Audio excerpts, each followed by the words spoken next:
सहयोगी हमारे साथ बने हुए हैं, आनंद तिवारी हैं और हमारे साथ मानव है। मानव, हमने सुनीता केजरीवाल का ट्वीट भी सुना और वो उनसे जब कल भी सवाल पूछा गया कि क्या वो जेल के अंदर से ही दिल्ली की सत्ता चलाएंगे, जवाब उन्होंने नहीं दिया।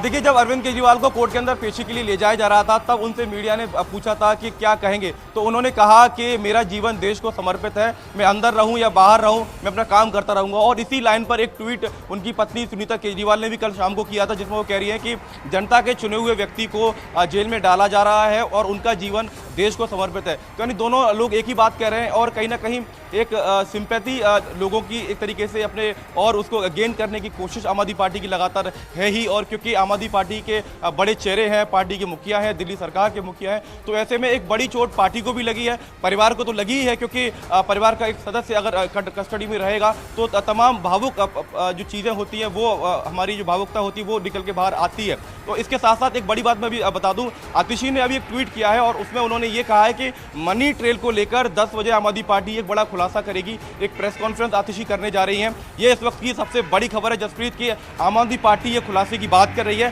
हालांकि जो संभावना है वो इसमें मैं बता देता हूं कि आपको याद होगा कि ईडी मामले में मनी ट्रेल का जिक्र होता है कि गोवा चुनाव में आम आदमी पार्टी के पास 45 करोड़ रुपए पहुंचे, उससे उन्होंने चुनाव लड़ा। तो संभवतः आम आदमी पार्टी इसमें ये बताने की कोशिश कर सकती है कि जो लोग सरकारी गवाह बने हैं इस मामले में, उनके जरिए उनकी कंपनियों द्वारा किस तरीके से पैसा इलेक्टोरल बॉन्ड की रूप में पार्टियों तक पहुंचाया गया। तो इन आरोपों के साथ आम आदमी पार्टी एक नया मोर्चा आज खोल सकती है जसप्रीत। बिल्कुल, तो 10 बजे प्रेस कॉन्फ्रेंस का इंतजार रहेगा।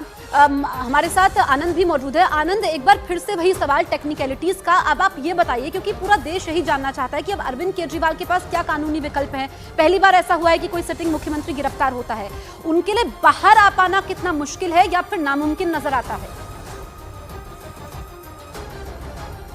देखिए, नामुमकिन तो ऐसी कोई चीज़ नहीं है कि कानून में नहीं है, लेकिन हाँ इतना ज़रूर है कि उनके पास अभी कानूनी विकल्प हैं। वो सुप्रीम कोर्ट का फिर से रुख कर सकते हैं। जैसा कि हमने देखा कि अरविंद जब मनीष सिसोदिया को गिरफ्तार किया था ईडी ने, तो उन्होंने भी सुप्रीम कोर्ट में अपनी जो जमानत के लिए याचिका लगाई थी। लेकिन सुप्रीम कोर्ट में भी एक प्रक्रिया होती है कि अगर आप एक बार याचिका लगा देते हैं और उसे खारिज कर दिया जाता है तो फिर आप 1 महीने तक फिर से अपील नहीं कर सकते हैं। यही वजह है कि लंबे वक्त से मनीष सिसोदिया जो है उन्हें राहत नहीं मिली है और वो जेल के अंदर ही बंद हैं। लेकिन अभी देखना होगा कि अरविंद केजरीवाल की जो रिमांड 28 तारीख तक की है, उसके बाद जब ईडी उन्हें फिर से कोर्ट में पेश करेगी तो वो क्या ग्राउंड रखती है कि इस पूछताछ के दौरान क्या क्या चीजें खुल के सामने आई हैं, क्या क्या और खुलासे हुए हैं, क्या मनी ट्रेल की जानकारी ईडी के हाथ लगी और उस पर वो फर्दर आगे जो है वो ग्राउंड बनाएगी कि किस ग्राउंड पे आगे और जो है वो मनीष सिसोदिया की जो माफ करिए अरविंद केजरीवाल की कस्टडी लेना है।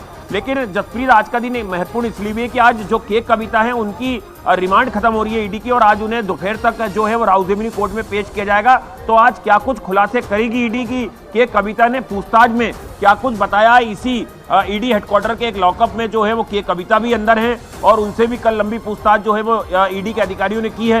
तो फर्दर के कविता की भी आगे रिमांड की ईडी मांग कर सकती है, क्योंकि अभी अरविंद केजरीवाल से उनका आमना सामना कराना है और देखना होगा कि के कविता ने अरविंद केजरीवाल को लेकर क्या कुछ बयान जो हैं वो अब ईडी के सामने दिए हैं, वो काफी महत्वपूर्ण होंगे और जाहिर तौर पर दिल्ली के मुख्यमंत्री अरविंद केजरीवाल की मुश्किलें बढ़ाने वाले भी हो सकते हैं।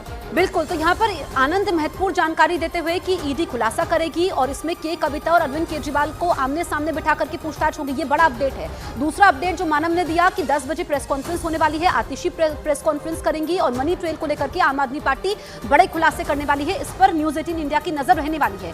दूसरी तरफ केजरीवाल की गिरफ्तारी के बाद दिल्ली सरकार के मंत्री सौरभ भारद्वाज ने कहा कि 21 मार्च से केंद्र सरकार की उल्टी गिनती शुरू हो गई है, जिस पर बीजेपी नेता वीरेंद्र सचदेवा ने पलटवार करते हुए कहा कि देश में कानून का राज है, इसीलिए अपराधी किसी पद पर भी हो वो बच नहीं सकता है।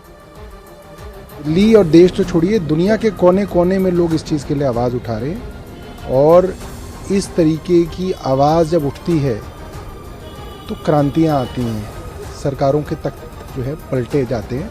और आप देखिए, केंद्र सरकार की उल्टी गिनती जब भी इतिहास लिखा जाएगा तब ये लिखा जाएगा कि इस केंद्र सरकार की उल्टी गिनती 21 मार्च 2024 से शुरू हुई। दिल्ली के मालिक को ये अहंकार था कि मैं कानून से ऊपर हूँ, इसलिए कल वो कोर्ट में सौदेबाजी कर रहे थे कि मैं दिल्ली का मुख्यमंत्री हूँ, मुझे 2 महीने की मोहलत दी जाए।